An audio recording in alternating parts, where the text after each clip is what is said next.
still empty. When he discovered their car, untouched, in the garage, he didn't know if he should feel relieved or not, but found that he wasn't. It was the first week of March in New Jersey, and outside looked blisteringly cold.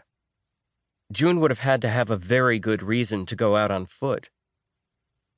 He made his way to her closet. If her heavy-duty boots were gone, it would mean she'd just stepped out for something, to the store for milk. It would have been odd, but not implausible. At the doorway of her walk-in closet, he flicked the light switch, illuminating her clothes with harsh white light.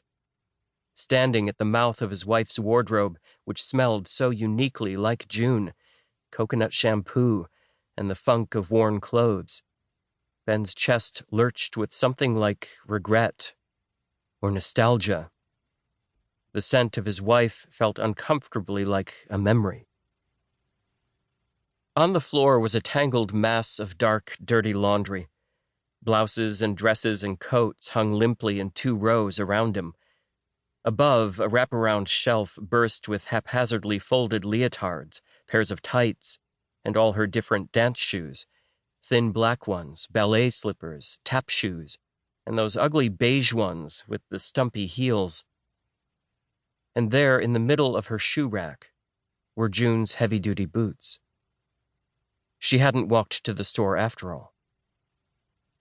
Then something at the top of her closet caught Ben's eye. A gap in all that stuff, about 3 feet long, the wall behind it stark white and empty. It was where June stored her suitcase. He stood there staring at that empty space for a very long time before he flipped the light switch, plunging the closet back into darkness. He strode to the master bathroom, his legs moving like they'd been powered by an electricity surge. But his mind felt oddly blank, as if it were unwilling to comprehend the evidence before him. At their shared vanity, in their shared toothbrush holder, was one toothbrush. His. The counter space around June's sink was completely bare. No. Back in their bedroom, he laid Mikey on the bed and grabbed his phone from the bedside table. The screen was blank. No calls, no texts. He called June, but it went straight to voicemail. No. Ben looked at their brand new son. June wouldn't leave them. He knew that with a certainty inside him like a stone. And yet she was still, very clearly, not here. His brain grinded to a halt as if his gears had gotten stuck on these 2 conflicting truths. June would not leave. June was gone. He took a deep breath and willed his shoulders to relax. He just had to think it through.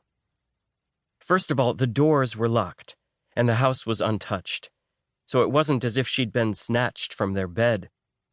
Odds were she just had some early appointment that he'd forgotten about in his overfull brain, the details of which would perfectly explain the missing suitcase and the not missing boots or car.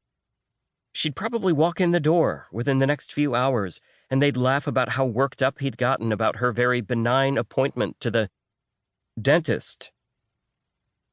And yet, while the pragmatic part of his brain told him there would be an ordinary, logical explanation, the rest of him prickled with dread. Her absence just felt wrong. He called her again, and again it went to voicemail.